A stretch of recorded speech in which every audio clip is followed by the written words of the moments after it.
All right, hello everyone. My name is Zubaida Bakhit, and I did my teaching standards comparison between the Interstate Teacher Assessment and Support Consortium, also known as InTASC, and the Specialized Provision Association, which is the National Council of Teachers of Mathematics. I plan to get certified in math and to become a middle school math and science teacher. And so the National Council of Teachers of Mathematics makes the most sense for my future endeavors. So let's get into it. What are the InTASC standards here? The Council of Chief State School Officers shares that these standards describe what effective teaching that leads to improved student achievement looks like. Essentially, they are offering guidelines for teachers on what they should know and be able to do effectively to teach students and to better the students' outcome upon entering higher education or any post K-12 education, as well as the workforce. So essentially, the InTASC presents these model core teaching standards that help to articulate what, again, effective teaching and learning looks like so that every learner is, again, empowered to take ownership of their educational experience, learning from the content, and also learning to apply that knowledge and those skills across every subject area and every grade level, as well as obviously real world problems. Quite similarly, the National Council of Teachers of Mathematics provide the guidance for teachers to effectively teach mathematics and to give students tools to engage to help them to develop and to demonstrate mathematics and mathematical concepts. The NCTM believes that all students should have the opportunity and support necessary to learn significant mathematics with depth and understanding. And so, in order to do this, math teachers should know how to understand or show an understanding of mathematical processes and its connection to broader concepts. Teachers should demonstrate knowledge, procedures, and an application of specific topics within mathematics, obviously at every grade level. Science teachers are similar with this charge in that they should understand the topics that they are teaching and have a broad knowledge to answer questions and give the students what they need to use that information and to build upon it as they progress in their studies. Some commonalities and themes. Both InTASC and NCTM standards are share common themes that relate to knowledge, skill, and values of effective teacher. There will be three presented here. The first, they both provide guidance and support for teachers to understand their field and what they are teaching, as to ensure that they are teaching for improved student achievement. The second is obviously, preparing the students at every stage as it will better their outcome post graduation and the workforce. And finally, the extreme importance of collaboration between teachers, administration, parents, and the community. So, looking at the first, which is to provide guidance and support for teachers, educators are being held to new levels of accountability for improved student outcome. And so, as the learning environment changes, so must the strategy. Now, this is again an interstate situation where we have teachers from California to New York. The updates to teaching standards reflect a collective understanding of learners and the skills teachers need to support the learner. Okay. Similarly, again, the NCTM goes further in outlining what a level 1 to 4 accomplished teacher candidate looks like and the steps provided to get them to fluency, fluency in improving knowledge, skill, and their value as a teacher. They furthermore share that candidates should be able to move fluidly between the multiple representations of number and understand how concrete materials and technology can assist in the developing of conceptual knowledge. So while here procedural fluency is emphasized in the beginning stages of mathematics, teachers must be strong in re-examining those essential concepts in the context of higher levels of math. With regards to preparing students at every stage as it will better their outcome post-graduation, InTASC states, again, that teachers must utilize the resources to support the learner at every stage of learning so that they are building on the knowledge from the previous year and beyond.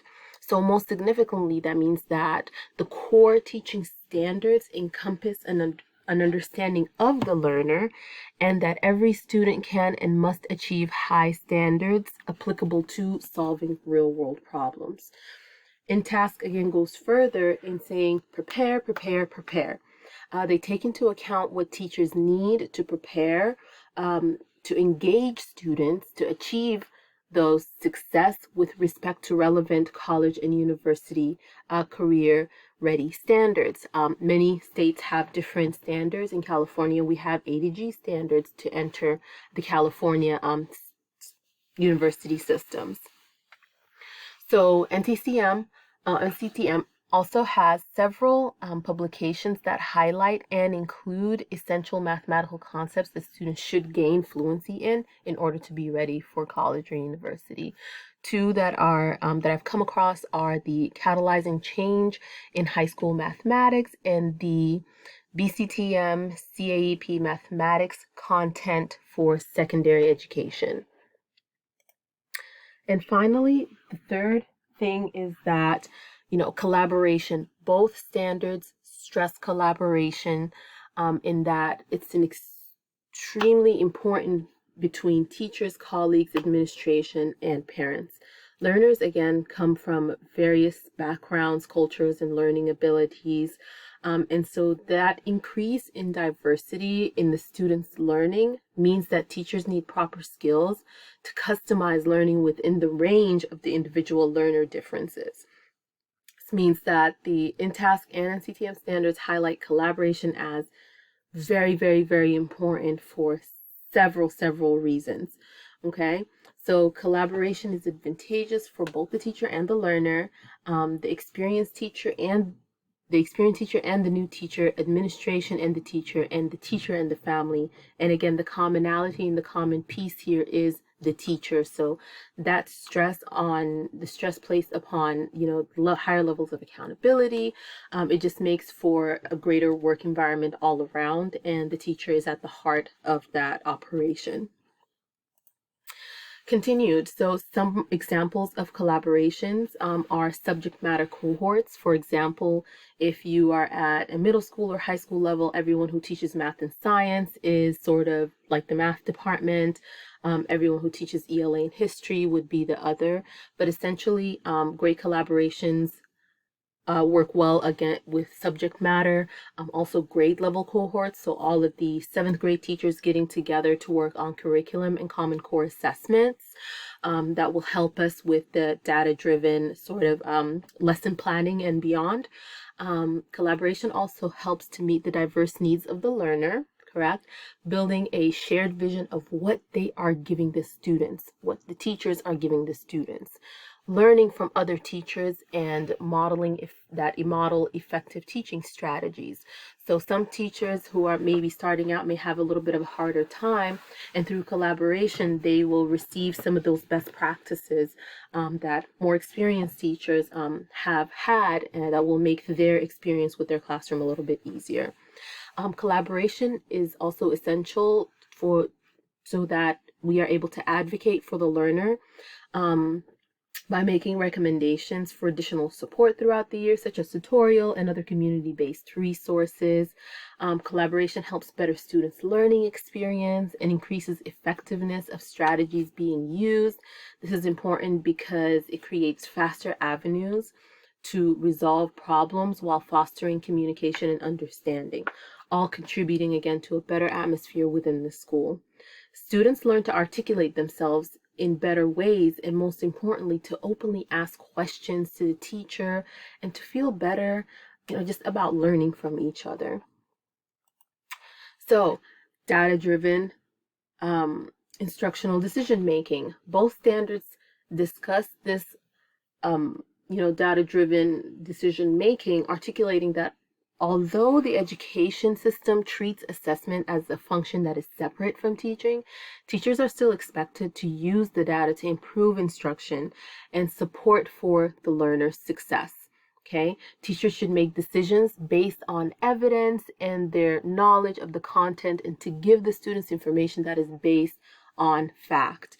This includes developing formative and summative assessments to evaluate what the learner took from the lesson, and to address where there may be deficiencies or where they may need support.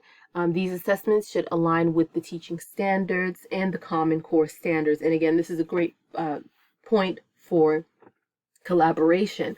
You're able to take the data from potentially your class and compare it to the school average, maybe the averages from the years before, just to make better and more informed decisions.